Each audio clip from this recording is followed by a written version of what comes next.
오늘 말씀은 변화산 이야기입니다. 변화산 이야기. 여러분들이 생소할 수도 있고 많이 들어보신 분들도 있을 수 있는데, 오늘 본문은 변화산에서 세 제자가 경험하는 아주 특별한 경험에 대한 이야기를 다루려고 합니다. 그래서 오늘 제가 설교 제목을 믿음의 주연력이라고 지었는데, 이 제목을 왜 짓게 됐는지는 나중에 알려드리도록 하겠습니다. 시작할게요. 마가복음 9장 2절에서 9절. 혹시 성경책 직접 이렇게 보면서 넘기시고 싶으신 분들은 지금 찾으시면 아주 좋겠습니다. 마가복음 9장 2절에서 9절. 시작. 엿새 후에 예수께서 베드로와 야고보와 요한을 데리시고 따로 높은 산에 올라가셨더니 그들 앞에서 변형되사 그 옷이 광채가 나며 세상에서 빨래하는 자가 그렇게 희게 할 수 없을 만큼 매우 희어졌더라. 이에 엘리야가 모세와 함께 그들에게 나타나 예수와 더불어 말하거늘 베드로와 예수께 고하되 랍비여, 우리가 여기 있는 것이 좋사오니 우리가 초막 셋을 짓되 하나는 주를 위하여, 하나는 모세를 위하여, 하나는 엘리야를 위하여 하사이다 하니, 이는 그들이 몹시 무서워하므로 그가 무슨 말을 할지 알지 못함이더라. 마침 구름이 와서 그들을 덮으며 구름 속에서 소리가 나되 이는 내 사랑하는 아들이니 너희는 그의 말을 들으라 하는지라. 문득 둘러보니 아무도 보이지 아니하고 오직 예수와 자기들 뿐이었더라. 그들이 산에서 내려올 때 예수께서 경고하시되 인자가 죽은 자 가운데서 살아날 때까지는 본 것을 아무에게도 이르지 말라 하시니. 아멘. 잠깐 기도하고 계속 진행하도록 하겠습니다. 주님 감사합니다. 주님의 말씀을 대합니다. 주님, 오늘 주님께서 하시고자 하시는 말씀 가운데 우리의 마음이 반응하고 우리의 영혼이 반응하고 우리의 힘과 능력으로 주님께 반응하는 그런 시간 될 수 있도록 주님 이 시간에 함께해 주시고 성령 하나님 우리 가운데 거하여 주세요. 너무나 감사합니다. 예수님으로 감사드리며 기도했습니다. 아멘. 네. 오늘 그 변화산 이벤트에서는, 이 사건에서는 예수님께서 변형이 되십니다. 방금 읽으셨듯이 예수님께서 사랑하시는 세 제자를 데리고 산으로 올라가십니다. 산으로 올라가시는데 베드로와 야고보와 그리고 또 요한을 데리고 가십니다. 근데 이 산 위에서 제자들은 또 졸고 있죠.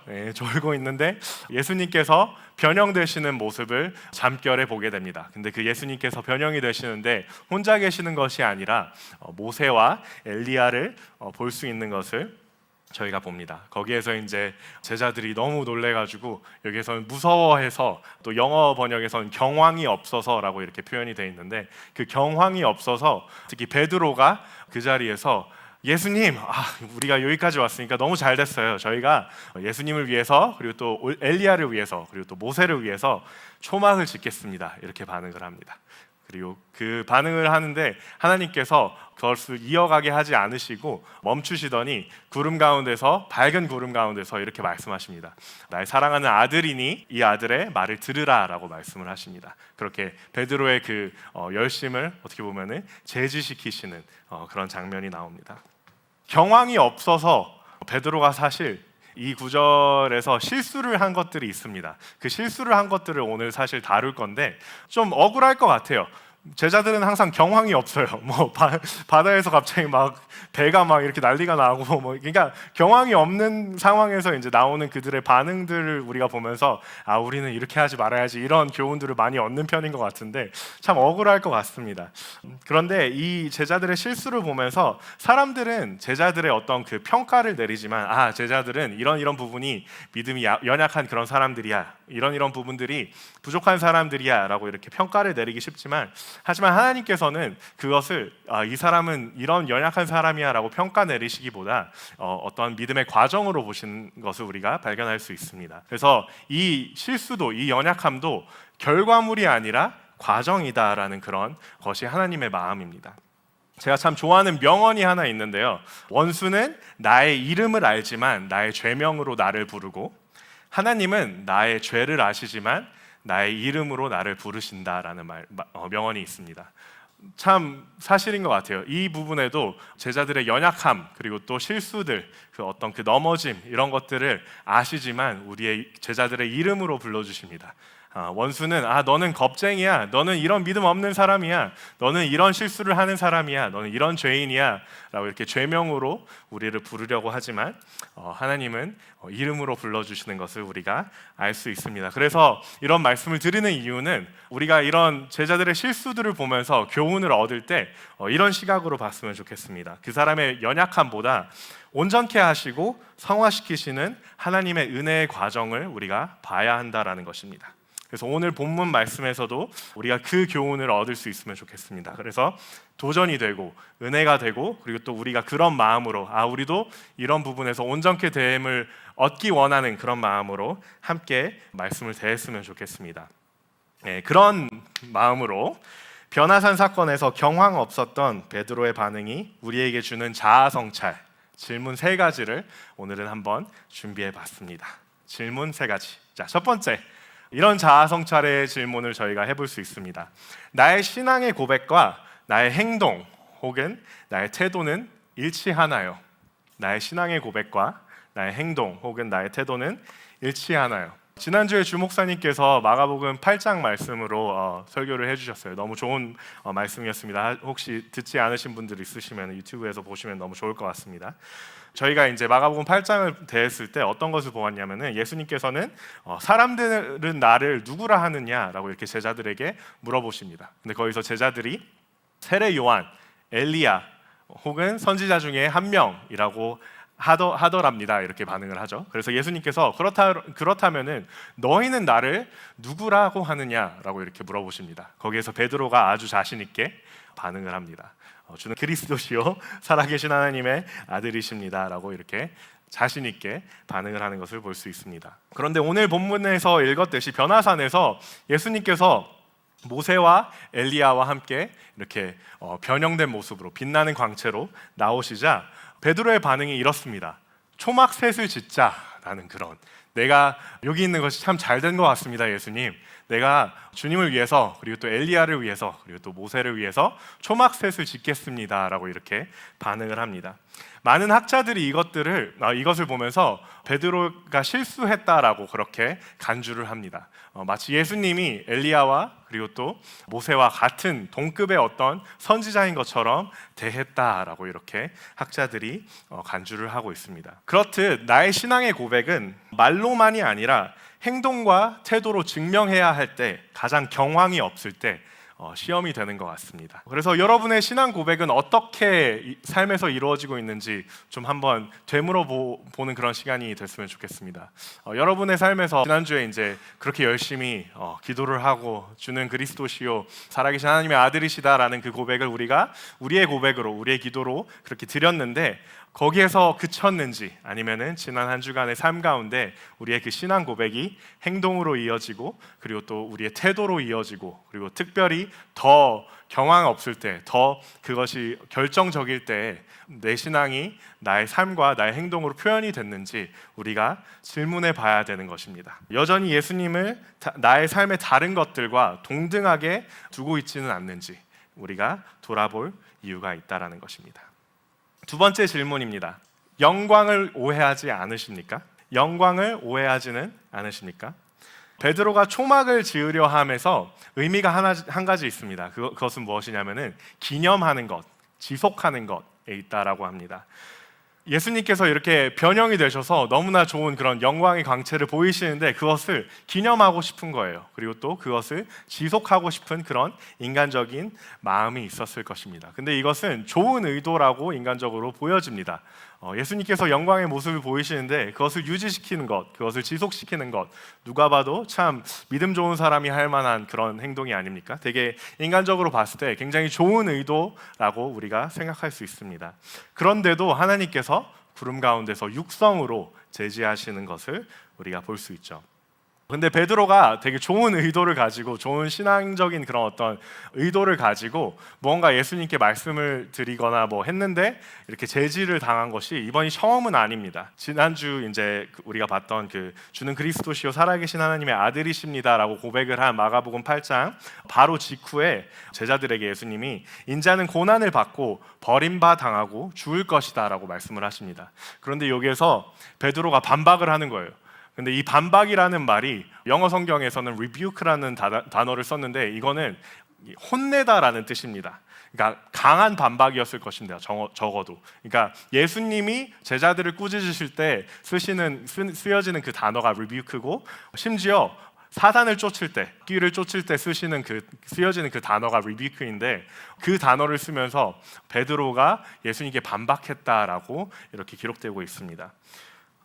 주님은 메시아이신데, 나의 그리스도이시고 나의 주님이신데 어떻게 주님이 버림받아당하고 어떻게 주님이 죽음을 당합니까? 그거는 안 됩니다라고 베드로가 강하게 반박을 합니다. 근데 이 반박에 대해서 예수님께서 반응하시는 것은 꾸짖으시면서 사단아 내 뒤로 물러가라 라고 말씀을 하십니다. 사단아 내 뒤로 물러가라. 우리 중에 그런 말 듣는 사람은 없었으면 좋겠습니다. 예수님께서 그렇게 베드로에게 말씀을 하신 것은 이런 이유라고 말씀을 하십니다. 하나님의 일을 생각지 않고 사람의 일을 생각하고 있다라고 이렇게 예수님께서 말씀을 하십니다. 나중에 마가복음 14장에서도 베드로가 예수님에게 또 꾸짖음을 받습니다. 예수님이 너희가 나를 배신할 것이다 라고 이렇게 말씀을 하시는데, 거기에 대해서 베드로가 주님, 모든 사람이 주님을 배신을 해도 나는 주님을 떠나지 않을 것입니다 이렇게 말을 하는데, 예수님께서 거기에 대고 또 꾸짖으십니다. 그러면서 너가 나를 배신할 것이다 라고 이렇게 말씀을 하시죠. 이 세 번의 사건을 통해서 발견한 예수님의 뜻이 있습니다. 바로 영광을 사람의 방법이 아닌 하나님의 방법으로 취하기 원하신다라는 것입니다. 베드로의 생각에는 예수님이 고난을 당하지 않고, 그리고 또 변화산에서 보여지는 그 영광의 광채가 조금 더 유지되고 기념되어지고, 그리고 또 이제 죽지 않으시고 배신당하지 않으시고 이렇게 그 영광의 존엄성들이 보호되어질 때 예수님께서 영광 받으신다라고 이렇게 생각을 하지만, 예수님의 생각은 달랐습니다. 예수님께서는 고난을 통과해서라도 아버지께 순복되어지는 것이 영광의 길이다라고 말씀을 하시는 것입니다. 예수님께서는 산 위에서 찬란한 광채와 영광의 자태를 기념받기보다는 인자는 죽어야 할 운명을 말씀하시면서 그 영광의 산에서 내려오셨습니다. 이것이야말로 바로 그가 죽으시고 부활하신 후 하늘의 보좌에 앉아 영원히 영광 받기에 합당하신 그 보좌의 자리에 앉으신 이유일 것입니다. 그래서 우리도 이렇게 물어봐야 되는 것입니다. 우리가 영광을 오해하지는 않는가? 우리가 영광을 오해하지는 않는가? 무언가 성취해서, 무언가 이루어서, 무언가 박수 받을 자리에 올라가서, 무언가 사람들이 환호하는 자리에 올라가서 그 주목을 하나님께 돌리는 것이 하나님께 영광 돌리는 것이다 라고 생각하지는 않습니까? 물론 여러분 중에서 성공하셔서 그 자리에서도 하나님께 영광을 돌리는 사람들이 있었으면 좋겠습니다. 하지만 우리 삶에서 하나님께서 가장 영광 받으시는 순간은 내가 성공해서가 아니라, 내가 성공할 수 있고 박수 받을 수 있는 길이 있음에도 그것을 내려놓고 순복의 길로 가고 낮아지는 길로 가고 권리 포기의 길로 갈 때, 그리고 그 자리에서 모든 힘을 다해서 내 삶 가운데 하나님의 왕권을 지키려고 노력할 때, 그때 하나님께서 가장 영광 받으신다라는 것입니다. 아멘. 세 번째 질문입니다. 세 번째 자아성찰 질문입니다. 나는 하나님을 순복된 삶으로 경외하는가? 라고 물어볼 수 있습니다. 나는 하나님을 순복된 삶으로 경외하는가? 하나님을 영적인 체험의 그런 자리에서만, 그런 시간에서만 경외하는지, 아니면 순복된 삶으로 하나님을 경외하는지에 대해서 묻는 것입니다. 베드로가 짓는 이 초막이라는 이 말이 구약 성서에 나오는 장막과 어원이 같습니다. 근데 굉장히 아이러니하지 않나요? 구약 성서에서 이 장막이라는 것은 그 하나님의 영광과 임재가 우리와 함께 거하도록 이렇게 짓는 것이 장막이었습니다. 너무 아이러니하게도 우리와 함께 하시는 임마누엘 하나님의 성육신이신 예수님과 함께 사는 이 제자들이 그 변화산에서 예수님의 영광을 보면서 하고자 하는 것이 그 하나님의 임재를 우리 가운데 있게 하는 그 장막과 너무 닮아 있는 초막을 세우려고 한다라는 것입니다. 너무 아이러니하지 않나요? 근데 이게 제자들한테만 그 아이러니를 찾을 것이 아니라 우리 자신들도 돌아봐야 할 것입니다. 우리는 어떻습니까? 이미 우리 가운데 계신 성령 하나님이 계시는데, 이미 우리 삶에 동행하시는 하나님이 계시는데, 우리는 초막을 세우려 하지 않나요? 우리는 초막을 세우고 있지 않나요? 우리 시대의 초막이라는 것이 어떤 것일까 생각을 해보면 이렇게 생각할 수 있을 것 같습니다. 예배당 혹은 예배의 자리라고 생각을 할 수 있을 것 같습니다. 저 역시 예배를 너무 사랑하는 사람으로서 예배 안에서 하나님 경험하고 체험하고 그리고 또 영적인 그런 시간들을 갖고 그런 하나님과 교류하고 그런 시간들 너무나 좋아하는 사람이고 너무나 사모하는 사람입니다.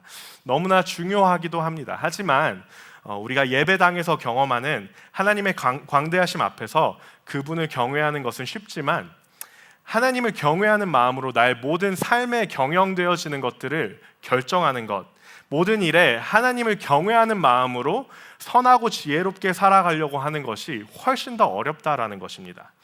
잠언 9장 10절 말씀에 이런 말씀이 있습니다. 여호와를 경외하는 것이 지혜의 근본이라라는 말씀이 있습니다.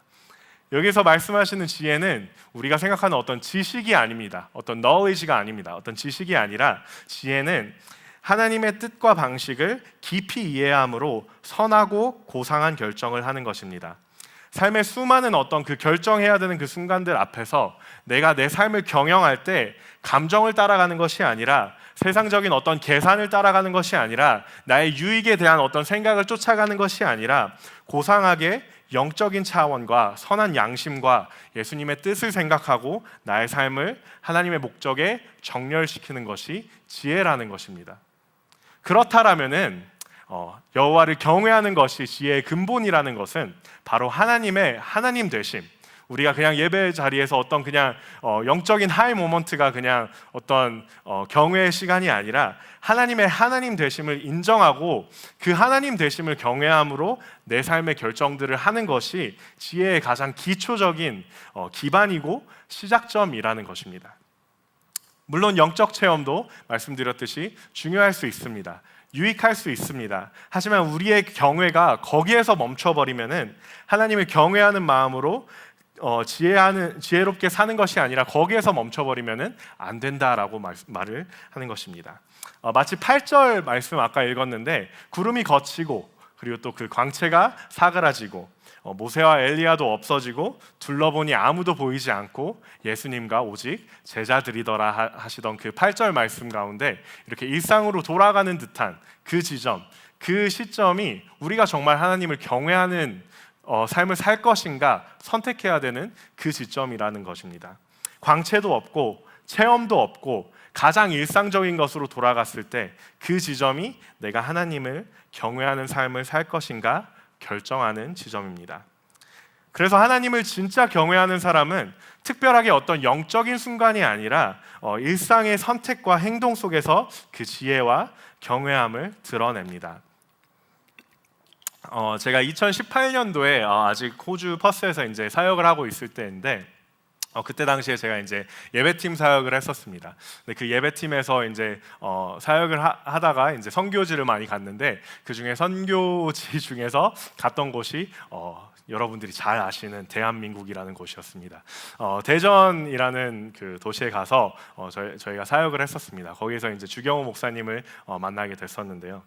그때 너무나 좋은 시간을 가졌습니다. 정말 그 2주 정도 맞나요? 2주 정도 시간을 보낸 것 같아요. 2주 정도 이제 그 교회와 함께 하면서 예배 사역을 하고 그리고 또 이제 청년들과 함께 청소년들과 함께 시간을 많이 보냈습니다. 근데 그 2주 사역이 끝나고 나서 저희가 이제 파주로 가는 그런 스케줄이었어요. 근데 파주로 가는 스케줄에서 굉장히 특별한 경험을 저는 했습니다. 어떤 경험을 했냐면은 그때가 아마 밤 10시, 밤 11시 정도였을 거예요. 그래서 이제 너무 피곤한 상태였고 이제 그 가면은 이제 새벽 그 12시에 40일 기도회 이제 24시간으로 하는 거를 참여를 하러 갔는데 그래서 12시에 사역이 시작되는 그런 저희 없이 사역이 시작되는 그런 행사에 저희가 가게 됐어요. 근데 이제 마음이 복잡한 거예요. 이제 여기 가서 이제 새로운 그런 사역을 해야 되는데 너무 피곤하고 대전에서 너무나 많은 좋은 일들 일들이 있었지만 이제는 피곤하니까 빨리 가야겠다라는 그런 마음이 있었는데, 그때 이제 너무 감사하게도 이제 주경 목사님 하셨던 그 교회에서 이렇게 차량을 준비를 해주셨어요. 그래서 어떤 차량 운전하시는 분이 오셔가지고 저희를 이제 픽업을 해주셨습니다. 근데 이제 픽업을 하는데 보니까 저희가 한 13명, 14명 정도였던 걸로 기억을 하는데, 팀원이 저희는 사람만 있는 것이 아니라 악기가 굉장히 많았어요. 예배팀이다 보니까 악기를 굉장히 많이 가지고 다니고 짐이 굉장히 많았습니다.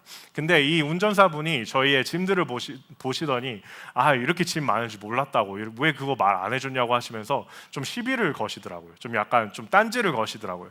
그러면서 막 이러면은 뭐 거울이 안 보일 거고 뭐 이러면 뒤가 안 보일 거고 막 이런 말씀을 하시는데, 좀 많이 이렇게 툴툴대시면서 좀 이렇게 불평을 하시는 것을 저희가 봤습니다. 물론 이제 저는 한국인이지만 제 팀원들은 외국인들이었기 때문에 몰랐어요. 저만 이제 그 상황을 이제 보고 있었는데, 주경 목사님이 딱 그 시점에서 그 운전자분한테 딱 이렇게 말씀을 하시더라고요. 정말 죄송한데 제가 너무나 귀한 그런 손님들이 먼 곳에서 오셔서 이렇게 모셨습니다. 근데 이제 이렇게 귀한 분들이라서 이렇게 툴툴대시고 불평하시고 하실 거면은 제가 귀한 손님들을 운전사 아저씨랑 보내드리기가 마음이 너무 불편해서 못하겠습니다라고 이렇게 말씀을 하시더라고요. 그러면서 죄송한데 돈 그냥 드릴 테니까 그냥 가주세요라고 이렇게 말씀을 하시더라고요. 근데 제가 이제 그거를 한국어를 하는 이제 유일한 사람으로서 그거를 들었습니다. 뒤에서 그거를 들으면서 제가 참 많이 감탄을 했었습니다. 그 감탄을 했는데, 왜 감탄을 했냐면 참 하나님을 경외하시는 분이시다라는 그런 생각을 했습니다. 왜 그런 생각을 했냐면은, 물론 사역도 너무 좋았고 어떤 사역 기간에 정말 너무 꿈같이 유익한 그런 좋은 그런 영적인 그런 시간들도 많았습니다. 하지만 그 사역을 너무 잘하는 모습을 보면서 하나님을 경외하신다 이렇게 생각을 한 것이 아니라, 화낼 수도 있고 짜증낼 수도 있는 그런 경황 없는 상황에서 가장 선하고 고상한 선택이 무엇일까?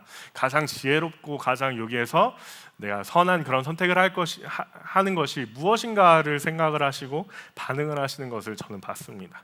그래서 참 그것을 보면서 저게 하나님을 경외하는 사람의 모습이 아닌가라는 그런 생각을 했습니다. 그렇게 경황 없는 상황 속에서 지혜는 빛을 발합니다. 또 잠언 11장 말씀에 그렇게 말씀을 하시죠. 지혜로운 자가 사람을 얻는다라고 하셨는데, 그때 이후로 저 이렇게 사람을 얻지 않았으니까 그래서 박수 한번 주시죠. 네. 그때 이후로 7년 후에 제가 사실 제 자랑이 아니라 그냥 좀 너무 감사하게 몇몇 교회들이 저한테 이제 초청을 해주셨습니다. 같이 사역을 하고 싶다라고 그렇게 표현을 해주셨는데, 그 많은 교회들을 두고 몇몇 교회들을 두고 제가 이렇게 고민을 하는 그 과정에서, 물론 이제 다른 이유들과 다른 마음들이 있기 때문에 주임제 교회로 오기로 제가 결정을 했지만, 자랑이 아니라 선택지가 있었는데 그 경외하는 마음을 보고 왔다라는 표현을 하고 싶은 거예요. 그러니까 제가 따로 할 일이 없어서 온 게 아니라 그 마음을 보면서 정말 나는 이런 사람과 사역을 하고 싶다라는 그런 마음이 들었습니다. 그래서 정말 지혜로운 사람이, 하나님을 경외하는 사람이 사람의 마음을 사는 것을 거의 그때 한번 느꼈던 것 같습니다. 다시 한번 박수 한번 주시죠. 그래서 제가 혹시 마음에 안 드시면 주 목사님한테 불평하시면 됩니다. 네, 그래서 변화산에서 경황이 없었던 베드로의 반응을 보면서 우리가 생각해보고 도전해보고 질문해봐야 될 3가지 다시 한번 화면에 한번 올려드리도록 하겠습니다. 정리해서 첫 번째는 나의 신앙의 고백과 나의 행동이 일치하는가였습니다. 내가 입술로만, 머리로만, 어떤 생각으로만, 어떤 그 종교적인 이론으로만 내가 하나님을 메시아다, 예수님을 메시아다라고 고백하는 것이 아니라, 나의 삶의 행동과 나의 태도와 나의 삶의 고백으로, 나의 삶의 모양새로 내가 결정하는 것들로 주님을 그리스도시다라고 표현하는 삶인가, 이렇게 우리가 물어봐야 됩니다. 영광을 오해하지는 않는가? 내가 아무리 좋은 의도고 내가 아무리 종교적으로는 좋은 취지라고 해도 그것이 하나님께서 원하시는 방법의 영광이 아닐 수 있다라는 것입니다. 그래서 우리는 인간적인 생각의 영광이 아니라 순복을 통해서 고난을 통과해서라도 하나님께 구부려져 엎드려지는 삶으로 주님께 영광을 돌리는 자들이 되기 원합니다. 아멘. 나는 하나님의 순복된 삶으로 하나님을 순복된 삶으로 경외하는가? 우리가 하나님을 경외하는 것이 예배당에서 혹은 어떤 영적인 어떤 시간에서 거기에 그 체험에서 머물러 있는지, 아니면은 나의 삶을 경영하고 특별히 더 경황 없고 더 결정적인 순간들에 내가 하나님 앞에서 옳은 선택을 하겠다, 내가 하나님 앞에서 선한 선택을 하겠다라고 하는 그 순간들에 내가 하나님 앞에서 그 경외함이 드러나는 선택들을 하는지를 보면서 우리가 내가 정말 하나님을 경외하는 사람인가라고 돌이켜 봐야 된다라는 것입니다. 근데 제가 설교를 준비하면서 좀 이렇게 세 가지 포인트를 쓰고 나서 좀 약간 마음이 어려웠습니다. 왜 어려웠냐면은 이게 말이 쉽지 어렵지 않나라고 이렇게 반응하면 어떡하지 이런 생각이 좀 들었습니다. 말이 쉽지 이렇게 세 가지 너무 어렵지 않나요? 너무 이렇게까지 하면서 경건 생활을 내가 왜 해야 되는데요? 나는 여전히 내 앞에 있는 문제들이 너무 급하고 너무 버거운데 경건이라는 것은 너무 높은 스탠다드가 아닌가요? 라고 이렇게 생각하시는 분들이 있을 것 같아서 제 마음이 좀 무거웠습니다. 그런데 이 변화산의 사건이 우리에게 주는 또 한 가지의 메시지가 있습니다. 바로 변화산은 부분적이었던 것이 완전하여지는 우리의 신앙의 소망을 알려줍니다. 변화산은 부분적이었던 것이 완전하여지는 우리의 신앙의 소망을 알려줍니다. 예수님 곁에 왜 하필 모세와 엘리야가 나타났을까라고 여러분들이 생각해 보신 적이 있는지 모르겠습니다. 왜 하필 다른 그런 구약 성서에 나오는 많은 믿음의 영웅들이 있는데 왜 하필 모세와 왜 하필 엘리야가 나타났을까라고 우리가 생각해 볼 수 있는데 그거에 대한 답은 굉장히 생각보다 많습니다. 굉장히 몇 가지가 있는데 그 중에 딱 한 가지 제가 오늘 다루고 싶은 한 가지가 있습니다. 말씀 두 구절을 함께 볼 텐데요. 먼저 출애굽기 33장 말씀 보도록 하겠습니다. 함께 읽겠습니다. 내 영광이 지나갈 때에 내가 너를 반석 틈에 두고 내가 지나도록 내 손으로 너를 덮었다가 손을 거두리니 내가 내 등을 볼 것이요 얼굴은 보지 못하리라. 그리고 열왕기상 19장 말씀 한번 살펴보겠습니다. 여호와께서 이르시되 너는 나가서 여호와 앞에서 산에 서라 하시더니 여호와께서 지나가시는데 출애굽기 33장이랑 열왕기상 19장은 여러분들이 여러분들 시간에 좀 묵상을 해보시면 참 좋을 그런 말씀인 것 같아요. 근데 제가 좀 시간을 아끼려고 중요한 포인트만 여기서 이제 잘라 넣었습니다. 이 두 말씀이 굉장히 닮아 있는 부분이 있습니다. 어떤 부분이냐면은 이 둘 다 구약 성서에서 모세와 엘리야가 하나님을 직접적으로 경험하는 그런 순간을 담은 말씀들입니다. 직접적으로 하나님을 대하는 그런 순간들을 열왕기상 19장 그리고 출애굽기 33장에서 볼 수가 있습니다. 둘 다 신의 산에 올라가서 혹은 호렙산이라고 표현되기도 하는데 올라가서 하나님을 만나요. 그리고 이제 둘 다 부분적으로 하나님을 만납니다. 아까 보셨듯이 돌 틈에 숨어서 내가 지나갈 테니까 그것을 경험하라라고 하십니다. 내가 내 얼굴을 너에게 보이면은 너는 죽을 거니까 내가 너를 사랑하는 마음으로 내가 너를 지키기 원하는 마음으로 그렇게 하진 않을 테니까 내가 지나칠 테니까 부분적으로 나를 경험하라라고 이렇게 말씀을 하십니다. 너무 신기하지 않나요? 이렇게 하나님을 부분적으로 경험한 이들이 이 두 명이 이 구약 성서의 두 인물이 변화산에서 하나님 되시는 예수님을 온전하게 마주치고 있다라는 것입니다. 부분적으로만 하나님을 경험하고 부분적으로만 하나님의 임재를 경험했던 이 두 명이 변화산에서 예수님을 온전히 마주하고 대화하고 있는 모습을 우리가 볼 수 있습니다. 또 제자들도 이렇습니다. 마가복음 9장 1절 오늘 2절부터 읽었는데 1절 말씀을 보시면은 변화산 직전이죠. 예수님께서 제자들과 무리에게 이런 말씀을 하십니다. 여기 서 있는 사람들 중 죽기 전에 하나님의 나라가 권능으로 임하는 것을 볼 자들도 있다라고 말씀을 하십니다. 근데 많은 학자들이 이것이 변화산의 그 사건을 두고 예수님께서 하신 말씀이다라고 이렇게 추정을 하고 있습니다. 죽기 전에 이들이 하나님의 나라, 그러니까 하나님의 영광이 온전하게 임하는 것을 볼 자들이 있다라고 하신 말씀이 아마 변화산을 두고 하신 말씀일 것이다라고 이렇게 추정하는 학자들이 있습니다. 부분적으로 알던 제자들이 해같이 빛나는 광채의 예수님을 보게 됨으로써 온전한 하나님의 나라의 그 권능을 맛보았다라는 것입니다. 제자들에게는 예수님의 제자로서 당할 어려움들이 앞에 놓여 있었습니다. 자기 십자가를 지어야 하는 것, 그리고 또 핍박과 환난의 여정을 감당해야 하는 것이 앞에 기다리고 있었습니다.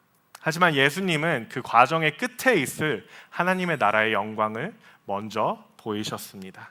영광이 너무 까마득히 멀리 보여서 가라 하시는 이 믿음의 걷는 내 눈앞에는 보이지 않지만 예수님께서는 소망을 가질 수 있도록 그 하나님의 영광을 보이셨다라는 것입니다. 예수님은 힘든 그런 어떤 순복과 내려놓음만 말씀하시는 분이 아니십니다. 자기 부인과 어떤 믿음의 씨름만 말씀하시는 분이 아니십니다. 그것들만 예고해 주시고 겁만 주시는 분이 아니십니다.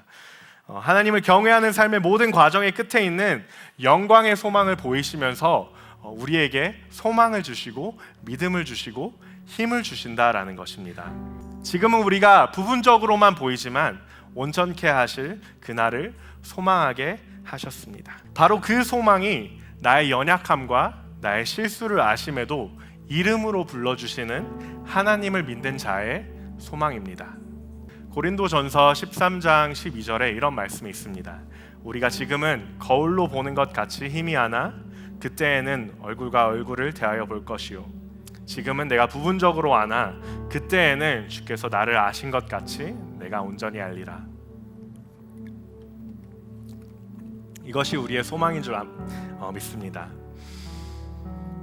제가 설교 제목의 의미를 나중에 말씀드린다고 했는데 오늘 설교 제목을 어떻게 지을까 좀 고민을 많이 했습니다. 사실 주중에 목사님이 저한테 물어보시더라고요. 설교를 준비하면서 주시는 마음을 한 단어로 정리를 하면은 어떤 단어일 것 같냐라고 이렇게 물어보셨는데 그때는 답을 못 드렸습니다. 정말 오랫동안 고민을 하다가 이런 말이 떠올랐습니다. 영어로는 protagonist privilege라고 하는데 이게 뭐냐면은 주인공의 특권이라는 뜻입니다. 주인공의 특권. 이런 거예요. 여러분이 소설을 읽거나 어떤 드라마를 볼 때 1편, 2편에서는 주인공은 절대 죽지 않습니다. 막 창이 꽂히고 막 총알이 열대 빵을 맞고 막 타노스가 나와서 핑거 스냅을 해도 안 죽을 사람들은 안 죽습니다. 절대 죽지 않는다는 일종의 스포일러가 있는 것입니다. 왜냐하면은 주인공은 이야기의 전개에 필요한 인물이기 때문입니다. 그래서 그에게 주어지는 특권을 주인공의 특권이라고 합니다. 그래서 제가 좀 말이 좀 어색한 것 같아서 아니면 말고요. 어색한 것 같아서 좀 신조어를 제가 나름대로 만들어봤습니다. 주연력이라고 이렇게 만들어봤습니다. 근데 저희에게도 믿음의 주연력이 있습니다. 우리 앞길이 힘들 것입니다. 우리 앞길이 많은 자기 부인과 권리 포기와 내려놓음이 있을 것입니다. 고난이 있을 것입니다. 그것이 없을 것이라고 하신 적은 없습니다. 하지만 우리에게는 스포일러가 하나 있습니다. 하나님께서 우리를 완성시키실 것입니다. 여러분 좀 눈을 감으셨으면 좋겠습니다.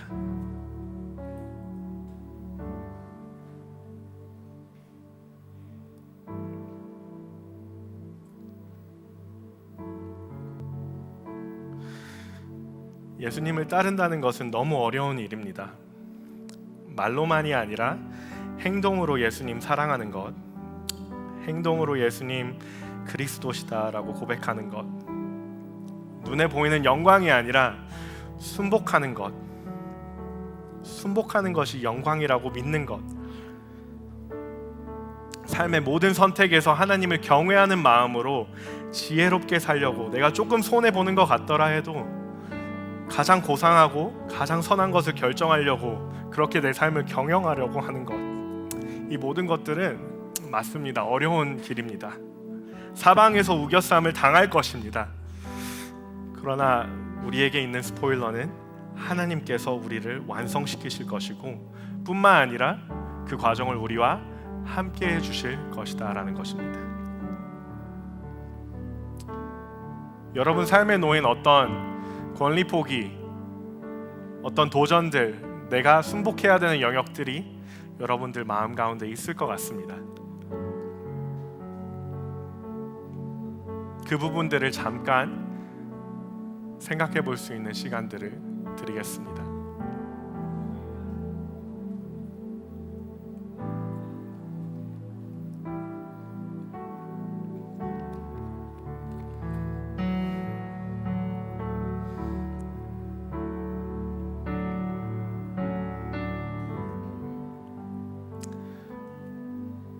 그리고 계속 눈 감으신 채로 한번 같이 상상해 봤으면 좋겠습니다. 이 권리 포기와 이 내려놓음과 이 자기 부인과 삶으로 하나님 사랑한다고 고백하는 이 삶의 끝에 나를 만나 주실 예수님을 한번 상상해 보시면 좋겠습니다.